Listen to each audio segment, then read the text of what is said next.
Hello বন্ধুরা, good morning. আমি সঙ্গীতা। আমার নতুন একটা ব্লগে তোমাদেরকে অনেক অনেক ওয়েলকাম আর ভালোবাসা। কেমন আছো তোমরা সবাই? আশা করছি ভালো আছো আর সুস্থ আছো। আমরাও না বেশ ভালো আছি। আর আজকের দিনটি হচ্ছে বৃহস্পতিবার। আর ঘড়িতে এখন বাজে প্রতিদিনের মতন ওই ভোর 5:30। তোমাদেরকে সাথে নিয়ে আজকে ব্লগটা এখান থেকেই শুরু করছি। আই হোপ ব্লগটা তোমাদের একটু হলেও ভালো লাগবে। বেশ কয়েকদিন যাবত রুটিনটা চেঞ্জ হওয়াতে বেশ ভালোই কিন্তু লাগছে। কারণ সকালটা তাড়াতাড়ি শুরু করলে সংসারের কাজগুলো তাড়াতাড়ি শেষ হয়ে যায়। আর আজকে যেহেতু বৃহস্পতিবার, অনেকটাই ব্যস্ততম দিন কিন্তু বৃহস্পতিবার আমাদের কাছে। কিন্তু বৃহস্পতিবারের যেই ব্যস্ততা থাকে, তাড়াহুড়ো থাকে, সেটা কিন্তু আজকে একদমই আমার প্রয়োজন পড়েনি করা। কারণ সকালটা আমি যে অনেক তাড়াতাড়ি শুরু করে ফেলেছি। আর সকালে বাসি কাজকর্মগুলো সেরে আমি কিন্তু চলে এসেছি রান্নাঘরে। ওই যে তোমাদের বলি না যে তোজো যে টিফিনটা নেবে সেটারই কিছুটা জোগাড় আগে করে রাখি, কারণ পুজো টুজো দিয়ে এসে এই কাজগুলো করতে অনেকটা সময় চলে যাবে। সেক্ষেত্রে কিন্তু আমার দেরি হয়ে যাবে আরো বেশি। আর এখনো যেহেতু কলের জলটা আসেনি, সেই সময়টা আমি নষ্ট না করে এই কাজগুলো করতে কাজে লাগিয়ে দিই।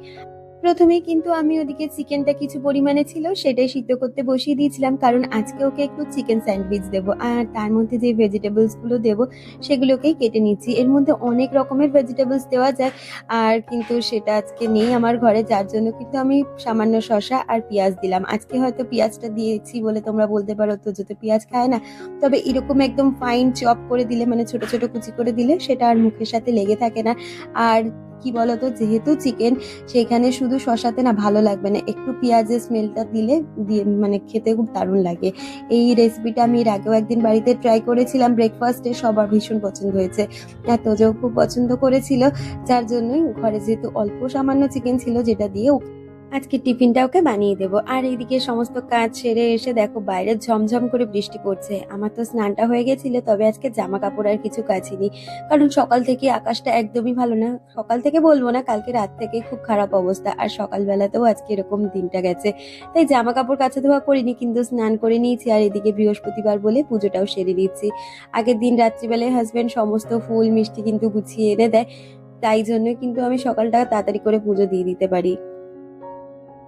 আর আজকে গাছে একদমই সামান্য ফুল ফুটেছিল, কিন্তু ওইটুকুনিও ফুল তুলে এনেছি, কারণ এই ফুলগুলো দিয়ে না আমার এই গোপুসোনাদের সাজাতে ভীষণ ভালো লাগে, তার জন্য। আর এদিকে দেখো সব ঠাকুরকে কিন্তু আমি স্নান করিয়ে নতুন ড্রেস পরিয়ে, মানে গোপুসোনাদের নতুন ড্রেস পরিয়ে, লক্ষ্মীকে নতুন ড্রেস পরিয়ে এবারে কিন্তু ফুল দিয়ে সাজিয়ে দিয়েছি। আর সত্যি কথা বলতে বৃহস্পতিবারে এই ফুল দিয়ে সাজানো না ঠাকুরকে খুব সুন্দর লাগে। আর তারপরে দেখো একে একে ঘরটাও পেতে নিচ্ছি।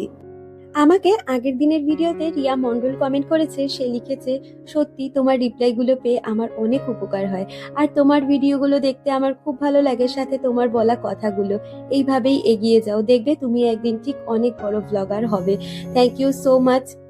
কত বড় ব্লগার হতে পারবো সেটা জানি না, তবে তোমাদের থেকে যে এই ভালোবাসাগুলো পাই, এটাই কিন্তু আমার কাছে অনেকটাই বড় পাওয়া।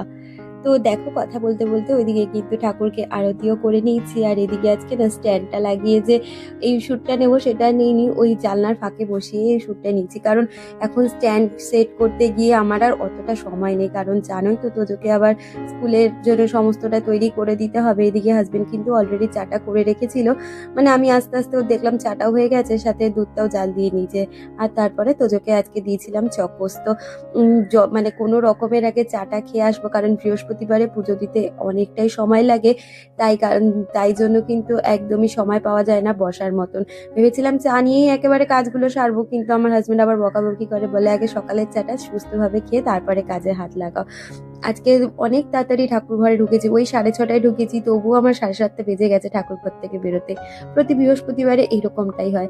আর এদিকে দেখো তোজোকে আজকে টিফিনে বললামই চিকেন স্যান্ডউইচ দেবো, তো চিকেনগুলোকে ভালো করে কিন্তু ছাড়িয়ে নিয়েছিলাম সিদ্ধ হয়ে যাওয়ার পরে। আর তার মধ্যে দিয়ে দিয়েছিলাম পেঁয়াজ আর শশা কুচি, আর দিয়েছিলাম মেয়োনিজ, গোলমরিচ গুঁড়ো, আর তার সাথে একটু টমেটো কেচাপ। চাইলে তোমরা কিন্তু এর মধ্যে চিলি ফ্লেক্স বা অরিগ্যানোও দিতে পারো। আর আমি দিয়েছিলাম এমনি সাদা নুন। তো ওটা ভালো করে মিশিয়ে নিয়ে এখন এই ব্রাউন ব্রেড গুলোর মধ্যে কিন্তু আমি বাটার লাগিয়ে নিচ্ছি। আর আজকে না দুটো ব্রেড দেবো। ওই যে তোমরা তো জানোই ওর কিন্তু সকালের টিফিনটা অনেকটাই শর্ট টিফিন হয়ে যায়, আর পরে যখন ওদের টিফিন টাইমটা হয় তখন তো বেশ খানিকটাই খিদে পায়। দিয়েছিলাম এরকম 4 পিস ব্রেড, কিন্তু সে আবার এক টুকরো নিয়ে এসেছে, মানে 4 পিস ব্রেড থেকে কিন্তু ওই মানে 4টে টুকরো হয়, যেখান থেকে 3টে খেয়েছে, একটা নিয়ে এসছে। তো এটা ওর আগাগোড়াই স্বভাব, 4টেও মোটেই খেতে পারে না। আর এদিকে দেখো আমি কিন্তু ব্রেডগুলোর ওপরে পুরো যেটা মাখিয়ে রেখেছিলাম চিকেনের স্টাফটা সেটা দিয়ে মেল্ট করে মানে মিশিয়ে দিচ্ছি। আর তার উপর দিয়ে কিন্তু আবার ব্রেডগুলো দিয়ে এবার আমি কড়াইতে একদম লো ফ্লেমে ভালো করে সেঁকে নেব। তাহলে কিন্তু জিনিসটা খেতে খুব ক্রিস্পি হয় আর বেশ ভালোও লাগে। আমার ভিডিওতে তোমাদের থেকে অনেকের কাছ থেকে আমি কিন্তু ভীষণ পজিটিভ কমেন্ট পাই, তোমাদের থেকে অনেক সুন্দর সুন্দর কমেন্ট পাই, কিন্তু কি জানো তো, ভালোর মধ্যে কিছু খারাপ তো থেকেই যায়। তো একজন আমাকে কিন্তু কদিন ধরে, মানে কদিন বলবো না, কালকেই অনেকগুলো ভিডিওতে খুব বাজে বাজে কমেন্ট করেছে। তো আমি তাকে বলবো, যদি তোমার আমার ভিডিও পছন্দ না হয় প্লিজ নিজের নেটটা খরচ করে আমার ভিডিও দেখার তোমার কোনো প্রয়োজন নেই, ফালতু কমেন্ট করতে এসো না। এতে কিন্তু আখিরে লাভটা আমারই হচ্ছে, কারণ আমার একজন হলেও তো ভিউজটা বেশি হচ্ছে, সাথে কিন্তু তোমার একটা কমেন্ট আমার অনেকটাই কিন্তু প্রোফাইলের রিচ বাড়িয়ে দিতে পারে। তো সেক্ষেত্রে বলবো, তোমাদের কারোর যদি আমার ভিডিও মনে হয় যে পছন্দ হচ্ছে না, তো তোমরা স্কিপ করে যেতে পারো। এরকম বাজে কমেন্ট করতে এসো না, আমারও তো খারাপ লাগে, তাই না বলো? তো যাই হোক, কথা বলতে বলতে দেখো এদিকে কিন্তু আমি তোজোকে টিফিনটা গুছিয়ে দিলাম। আর আজকে শর্ট ব্রেকের জন্য দেবো একটা কেক। তো সেই কেকটা কিনেই আনা হয়েছে। ও শর্ট ব্রেকে না এরকম কেক অথবা ওই একটা ধরো লটি চকোপাই এরকম ধরনের জিনিস খেতেই পছন্দ করে, এর থেকে বেশি কিছুও খায় না। এই যে দেখো, এই 10 টাকা যে স্লাইস কেকগুলো হয় সেটাই দিয়ে দিয়েছিলাম। আর ওকে সমস্ত কিছু রেডি করে টিফিনটা প্যাক করে দিয়ে ও ওর পাপার সাথে বেরিয়ে গেছে। আমাদের সামনেই যেহেতু মেন রোড রয়েছে, তো সেখান থেকে গাড়িতে তুলে দিতে হয়, তো ওইখানে অব্দি ওরা চলে গেছে। আর হাজবেন্ড আসার পথে আবার জানি না বাজার থেকে আজকে কি কি আনে, সেরকমই রান্না বান্না করব। কিন্তু আকাশের অবস্থা আজকে ভীষণ খারাপ, পুরো মেঘলা হয়ে রয়েছে সারাটা ক্ষণ। বেলার দিকে পরিষ্কার হয়েছিল ওই 12টার পরে, আজকে আর সেই জন্য জানো তো জামা কাপড় কিছুই কাচিনি। কারণ 12টার সময় যদি আমি জামা কাপড় কাচি, একেই তো কিছু শোকাবে না, আবার ওই ভিজা জামা কাপড় কোথায় মেলবো কি করব সেই নিয়েই গন্ডগোল হয়ে যাবে। তো যাই হোক, আমাকে পিউ বেরা কমেন্ট করেছে, সে লিখেছে আমি প্রথম। থ্যাংক ইউ পিউ, এইভাবে আমার সাথে দেখো। আর আমার রিয়া বান্ধবী কমেন্ট করেছে, সে লিখেছে আমি সেকেন্ড। তোমরা কি প্রেজেন্ট দিচ্ছ আমাকে? তো যাই হোক, তোমরা যাই লেখো না কেন, যেভাবেই লেখো না কেন, তোমরা যে আমার ভিডিওটা দেখছো আর ভিডিওটার সাথে রয়েছো, এইটা ভাবলেই কিন্তু আমার ভীষণ ভালো লাগে। আর আজকে চাদরটা চেঞ্জ করে নিয়েছিলাম, আর চাদরের তলায় না একটা বেড মানে ছোট্ট মতন কাপড় দেওয়া ছিল। সেদিনকে আমার হাজবেন্ড চা খেতে গিয়ে বিছানার মধ্যে পুরো চা ফেলে দিয়েছিল। চাদরটা তো চেঞ্জ করা হয়েছিল, কিন্তু তোষকটা তো আর শোকায়নি, তাই জন্য একটা কাপড় দিয়ে রেখেছিলাম উপর থেকে, যাতে তোষকটা মানে ওপরে যে চাদরটা পাতবো সেটাতে যেন একদম জলটা সোপ না করে, তাই জন্যই। আর এদিকে দেখো, আজকে আর একটা সাদা চাদর না, একটা নীল চাদর পাতলাম। এই চাদরটা অনেক পুরনো জানো তো, আলমারিতে তুলে রেখেছিলাম। তো মাঝে মধ্যে একটু ঘুরিয়ে ঠিরিয়ে চাদর পাততেও কিন্তু ভীষণই ভালো লাগে, তাই না? আর আমাকে মিতালি দি কমেন্ট করেছে, দিদি লিখেছে খুব ভালো লাগলো ভিডিওটা, ঠাকুর ঘরটা খুব সুন্দর লাগলো, ভালো থেকো, ভালোবাসা নিও, তুমিও খুব ভালো থেকো দিদি। আর থ্যাংক ইউ সো মাচ। কিছু মানুষ আছে জানো তো, যারা আমার এই মানে নর্মাল লাইফের মধ্যেও, অগোছালো ঘরের মধ্যেও কিন্তু ভালোটা খুঁজে পায়। আবার কিছু মানুষ আছে যে যতই গুছিয়ে গাছি রাখি না কেন, তাদের মধ্যে কিন্তু খারাপটা আগেই সে বার করে নেয়। তো যাই হোক, কথা বলতে বলতে এদিকে কিন্তু আমার বিছানাটাকে সুন্দরভাবে গোছানো হয়ে গেছে। আর আজকে না বললাম না, বাইরে পুরো মেঘলা আকাশ, তাই জন্য আজকে এরকম ঘরটা অন্ধকার অন্ধকার লাগছে। আর বং বিশ্ব চ্যানেল থেকে আমাকে একজন কমেন্ট করেছে, সে লিখেছে খুব ভালো লাগলো ভিডিওটা, থ্যাংক ইউ সো মাচ, এইভাবে আমার পাশে থাকবেন। আর হীরা আমাকে কমেন্ট করেছে, সে লিখেছে ভালোবাসা দিয়ে পুরো ভিডিওটা দেখে নিলাম, অনেক ভালো লাগলো দি ভাই, থ্যাংক ইউ সো মাচ, এইভাবে তোমরা আমার পাশে থেকো। আর একজন লিখেছে দারুণ লাগলো ভিডিওটার সাথে রান্নাগুলো, থ্যাংক ইউ সো মাচ, তোমরা আমার রান্নাগুলো অথবা রান্নাঘরটাকেও কিন্তু সবাই দেখতে ভীষণ পছন্দ করো।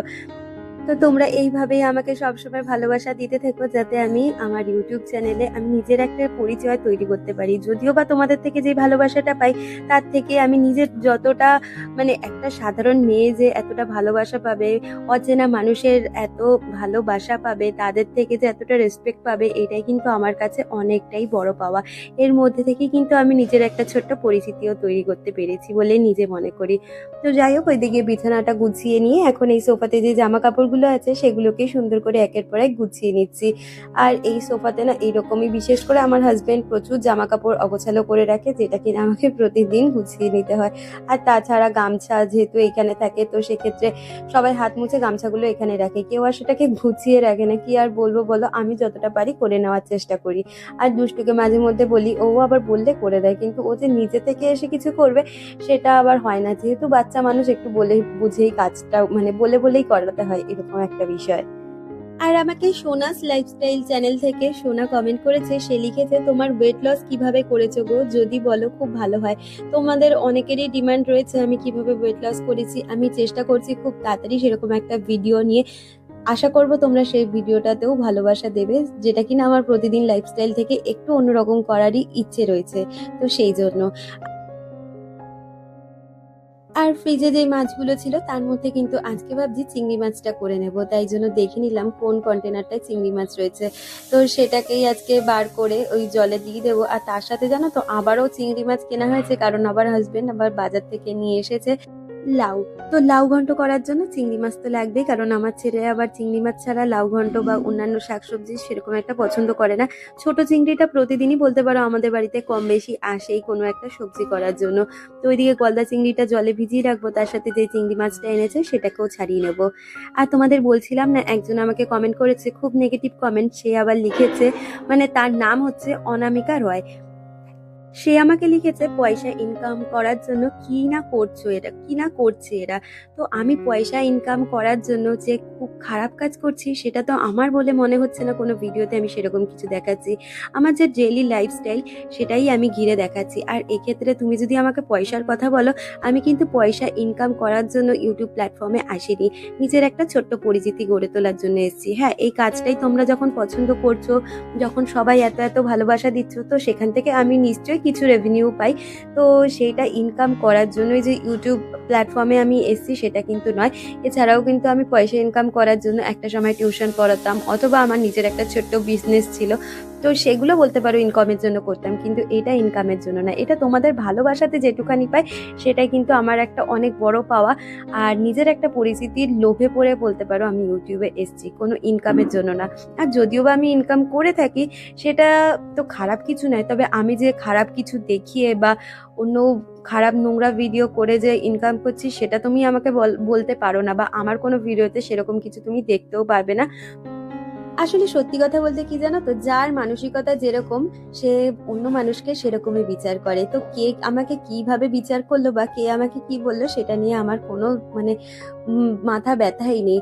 আমি এখানে কাজ করতে এসেছি, আমার সংসারের কাজগুলোকে তোমাদের সুন্দরভাবে দেখানোর চেষ্টা করি, এইটুখানি ব্যাস। আমি সাধারণ মধ্যবিত্ত ঘরের একটা সাধারণ গৃহিণী, যেইভাবে আমি আমার লাইফস্টাইল চালাই সেইটাই তোমাদের সাথে তুলে ধরি। এছাড়া আমার কিন্তু কোনো রকমের কিছু নেই। তো যাই হোক, বাজে কথায় আর কান দেবো না। আর কি বলতো, আমি আমার ভিডিওর মধ্যে সবসময় একটা পজিটিভ ভাইবস চাই, যেটা কিনা এইরকম নেগেটিভ মানুষের কমেন্টে আমার ভিডিওটাকে খারাপ করতে চাই না। তো যাই হোক, কথা বলতে বলতে ওইদিকে কিন্তু আমি চিংড়ি মাছগুলোকে একের পর এক ভেজে নিয়েছি। আর আজকে না চিংড়ি মাছের মালাইকারি করবো না, একটু ওই কষা কষা পেঁয়াজ রসুন দিয়ে ঝোল মতন করবো। তো তার জন্য ডুমো ডুমো করে আলুও কেটে নিয়েছিলাম, যেটা কিনা মাংসতে দেয় যেরকম ভাবে আলু সেরকম ভাবে। আর আজকে না এই চিংড়ি মাছটা খাওয়ার পরে মনে হচ্ছে যে কাঁকড়া খাচ্ছি। জানো তো, আমার মা যখন বেঁচে ছিল আমাদের বাপের বাড়িতে না কাঁকড়া রান্না হতো, কিন্তু এখন তো মা নেই, বাবা মাঝে মধ্যে করে, কিন্তু আমার শ্বশুর বাড়িতে কাঁকড়া রান্নাটা হয় না। কারণ যে আমার হাজবেন্ড খেতে পছন্দ করে না, বা ওর অ্যালার্জি রয়েছে যার জন্য কাঁকড়া খেতে পারে না। আর আমার শ্বশুরমশাইয়েরও যেহেতু অ্যালার্জি ছিল যার জন্য কাঁকড়াটা আমাদের বাড়িতে ঢুকতোই না। কিন্তু আমার কাঁকড়া খেতে না ভীষণ পছন্দ হয়। ওই বর্ষার সময় এবারেও যখন বাপের বাড়ি গেছিলাম, বাবা একদিন রান্না করেছিল, তো তোজোর ডিমান্ড ছিল সে খাবে বলে। কিন্তু কি জানো তো, যেহেতু কাঁকড়াটা অনেকটাই শক্ত হয় আর চিবিয়ে খেতে হয়, আর তোজোর তো সেরকম একটা দাঁত নেই, সেই কারণে ও কিন্তু খেতেই পারেনি। নামিয়েই বাবা এনেছিল কাঁকড়া ওর জন্য, ওই খেতে পারিনি। তো যাই হোক, কথা বলতে বলতে ওইদিকে কিন্তু আমার লাউটা প্রায় মতন হয়ে গেছে। এবার চিংড়ি মাছ দিয়ে লাউটা নাবিয়ে নেবো। আর এখনকার ধনেপাতাগুলো তো বুড়ো বুড়ো হয়ে গেছে, তার জন্য কিন্তু ধনেপাতা আনা হয়নি, কিন্তু ধনেপাতা যদি পড়তো এই লাউ চিংড়ির মধ্যে হেভি সুন্দর টেস্ট হয় আর একটা খুব সুন্দর ফ্লেভার আসে। আর এদিকে যেরকমটা তোমাদের বললাম, পেঁয়াজ ভেজে আদা রসুন আর গুঁড়ো মশলাগুলো অ্যাড করে ভালো করে কষিয়ে কষিয়ে কিন্তু এই রান্নাটা করে নিয়েছি। চিংড়ি মাছের যাই বলো না কেন, চিংড়ি মাছের কারি বলো বা যাই বলো, সেই রান্নাটা করে নিয়েছি। এটাও খেতে কিন্তু খুব সুন্দর হয়েছিল। আজকে প্রতি কটা রান্নাই খুব দারুণ হয়েছিল। এদিকে দেখো, আর লাউটা এত কচি ছিল যে লাউটা না হতেই পুরো গলে গেছিল, পুরো দেখে মনে হচ্ছে ডাল রান্না করেছি। আর এদিকে দেখো, কথা বলতে বলতে আমার কিন্তু চিংড়ি মাছের মশলাটা কষানো হয়ে গেছে। আর সামান্য পরিমাণে জল দেবো, যেহেতু একটা সবজি হয়েছে তো সেখানে খুব একটা ঝোল রাখবো না। আর তার সাথে লাউয়ের মানে যে খোসাটা আছে সেটাও ভেজে নেবো। যেহেতু কচি লাউ বললাম, তো সেই কারণে লাউয়ের খোসাটাও বেটে নেবো। আর জানো তো, এই সমস্ত রান্না বান্না ঘরের সমস্ত কাজ মাত্র 2 ঘন্টার মধ্যে কমপ্লিট করে নিয়েছিলাম।